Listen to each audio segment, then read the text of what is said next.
Assalamualaikum warahmatullahi wabarakatuh. Bismillahirrahmanirrahim. Alhamdulillahi rabbil alamin.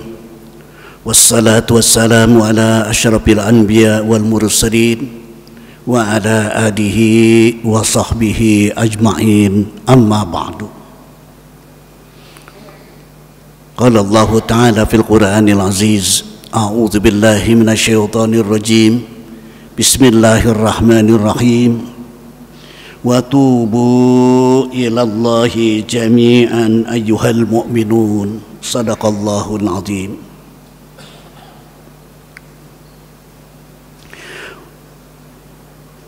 Wa qala Rasulullah sallallahu alaihi wasallam, idza dakhala Ramadan futihat abwabul jannah wa ghuliqat abwabu jahannam wa sudifatis syayatin. Sadaqa Rasulullah sallallahu alaihi wasallam.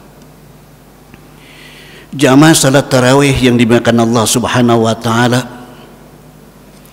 alhamdulillah sampai saat ini kita masih diberikan nikmat sehat iman dan Islam, kita masih dikandung badan diberikan Allah Subhanahu wa taala.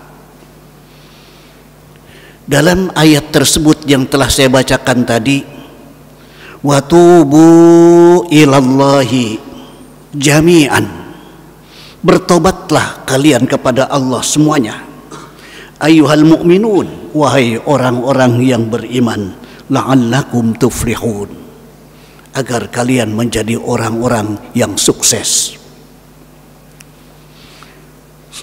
Bulan Ramadan syahrut taubah. Kebetulan kita pada malam ini berada di fase kedua di bulan Ramadan. Fase pertama tanggal 1 sampai 10 min ayamir rahmah, rahmat Allah turunkan pada kita. Masuk tanggal 11 sampai tanggal 20 adalah ayamul maghfirah, hari-hari diberikannya ampunan oleh Allah Subhanahu wa taala. Dari tanggal 21 sampai akhir ayam, hari-hari itkum minan nar, dibebaskannya dari api neraka jahanam. Kalau istilah pertandingan sepak bola 1 sampai 10 ini babak penyisihan. Jadi masih banyak pesertanya, namanya belum ada yang kalah. Tanggal 1 sampai 10, 11 ke sini babak penyisihan.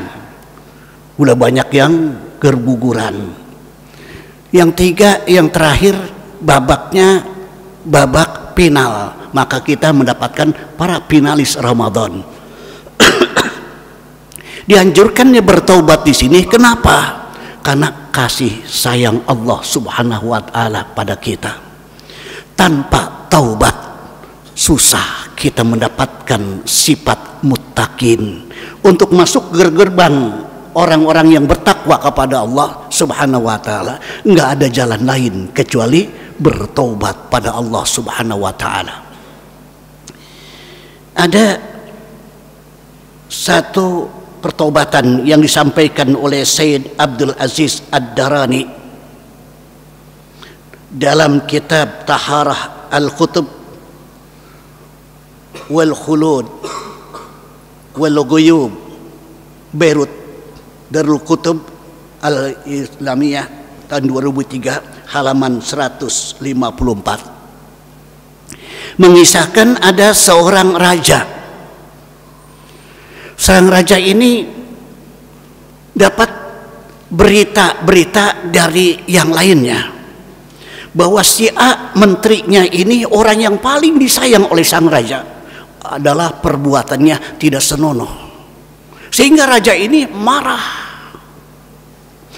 besar kepada seorang menteri yang paling disayangi ini. Akibatnya terdengarlah berita tersebut bahwa menteri yang disayangi ini akan dipecat dan diasingkan. Marah menteri yang paling disayangi ini oleh raja. Apa kata menteri ini? Jika pemecatan itu terjadi, kembalikan padaku segala yang kukorbankan untuk pengabdian kepadamu. Bingung, raja mau mecat, dia nuntut. Karena raja hanya mendapatkan berita ini tanpa disaring lagi. Idza ja'akum fasiqun binaba'in fatabayyanu. Kalau datang berita dari orang yang fasik harus ditabayun dulu. Ini enggak, raja langsung marah, pengen pecat aja. Raja dengar tuntutan sang menteri. Apa kau bilang? Kata raja ini, apa yang kau tuntut? Apa yang kau minta kembalikan? Sang menteri menjawab, Paduka, tolong kembalikan masa mudaku yang telah ku persembahkan padamu sejak dulu sampai kini. Puluhan tahun ini menteri mengabdi, minta dikembalikan masa mudanya saja. Bersujud sang raja, minta ampun pada Allah Subhanahu wa Ta'ala.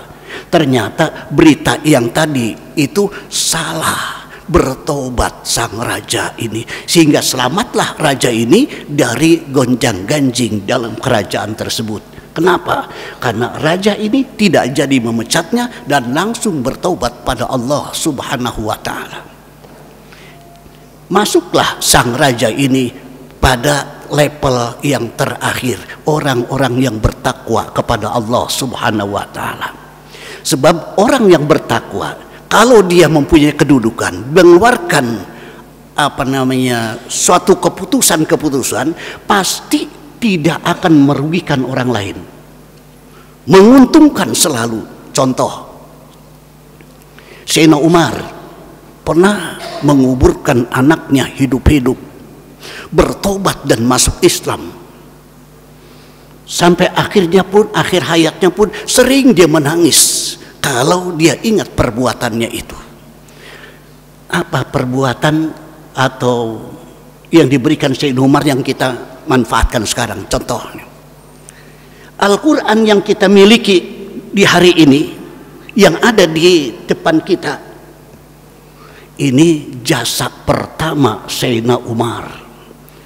Sebab di zaman Rasulullah Sallallahu Alaihi Wasallam, Al-Quran itu dilarang ditulis agar tidak tercampur dengan hadis Rasulullah Sallallahu Alaihi Wasallam. Tatkala Khalifah Abu Bakar Siddiq menjabat sebagai khalifah, Sayyidina Umar mohon, sampai berkali-kali datang pada khalifah, mohon diterima pendapatnya, tulis Al-Quran ini. Jangan-jangan kalau tidak ditulis akan senasib dengan kitab-kitab suci yang lainnya. Tinggal nama, isinya tidak ada. Sekali, dua kali, tiga kali Abu Bakar Siddiq menyerah. Akhirnya ditulislah Al-Quran ini dalam satu mushaf yang menulis pada saat itu dipimpin oleh Zaid bin Sabit. Dan Al-Quran ditulis satu mushaf, disimpan di zaman Sayyidina Umar di rumah Hafsah binti Umar. Bapak-bapak, ibu-ibu yang saya hormati, di zaman Sayyidina Utsman bin Affan radhiyallahu an, ini masih kaitannya keputusan orang yang bertakwa kepada Allah, yang bisa manfaatnya pada kita sekarang. Seandainya Al-Quran tidak dituliskan dalam satu mushaf, apakah bisa kita mempelajari Al-Quran? Di zaman Utsman terjadi khilaful qiraah, perbedaan pendapat. Maka dipanggil lagi Zaid bin Sabit untuk memperbanyak tulisan Al-Quran menjadi 4 nushah.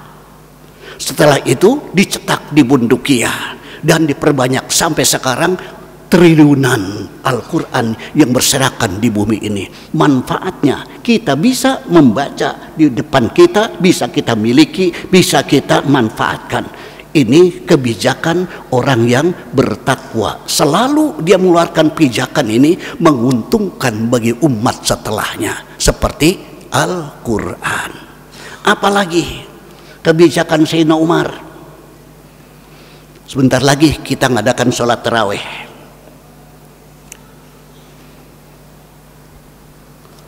Di zaman Sayyidina Umar, Sayyidina Umar mengadakan sidak, ditemani dengan sahabat akrabnya Aslam. Kata Sayyidina Umar, Aslam, mari kita lihat orang-orang yang pada sholat di bulan Ramadan. Begitu dilihat oleh Sayyidina Umar, Masya Allah, orang sholat itu imamnya banyak, bukan satu. Di pojokan sono ada 10 orang, yang di tengah ada 20 orang, sebelah sono ada 11-10 orang, belakang ada banyak imamnya. Masing-masing dia sholat dengan imam sendiri. Seandainya itu tidak dibereskan di zaman Sayyidina Umar, Masya Allah, kita di Masjid Darul Ilmi ini kalau imamnya ada 10 saja, kira-kira kewalahan nggak pengurus masjid ini untuk memberikan transport kepada imamnya? Mungkin kewalahan. Apa kata Syekh Umar? Ini tidak bisa dibiarkan, harus disatukan dengan satu imam. Di saat itu diangkatlah imam taraweh zaman oleh Sayyidina Umar adalah Ubay bin Ka'ab. Satu imam dan seluruhnya berimam di sini. Dan ditetapkan oleh Sayyidina Umar pada saat itu 23 rakaat. 20 taraweh, 3 witir. Loh, kita kan cuma 8 plus 3 jadi 11. Mana yang benar? Riwayat Siti Aisyah, Rasulullah Sallallahu Alaihi Wasallam nggak pernah sholat di bulan Ramadan maupun di luar Ramadan lebih dari 11 rakaat. Berarti benar yang 11. Apa jawaban Sayyidina Umar? Itu kan Rasul. Rasul itu derajatnya di mana? Kita di mana? Kita tetapkan 23. Satu pun sahabat tidak ada yang menolak pada saat itu. Jadi yang 23 melaksanakan sunnah sahabi, yang 11 sunnah Rasulullah Sallallahu Alaihi Wasallam. Semuanya benar.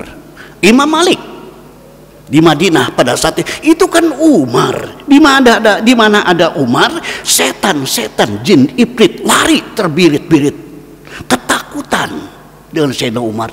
Tapi kalau kita, di mana ada kita, setan jin iblis kumpul nemenin kita, mengganggu kita untuk sholat. Maka ditetapkan oleh Imam Malik pada saat itu di Madinah 36 rakaat. Jadi yang benar jemaah, ya benar, semuanya benar. Yang 36 benar, 23 benar, 11 benar. Yang nggak benar, yang kagak sholat, nggak punya dasar.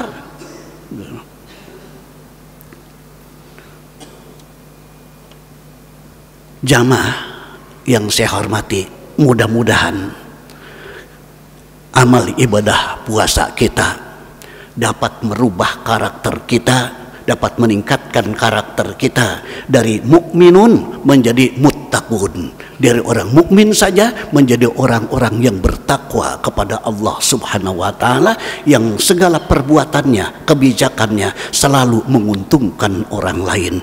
Lebih kurangnya saya mohon maaf. Billahi taufiq wal hidayah. Wassalamualaikum warahmatullahi wabarakatuh.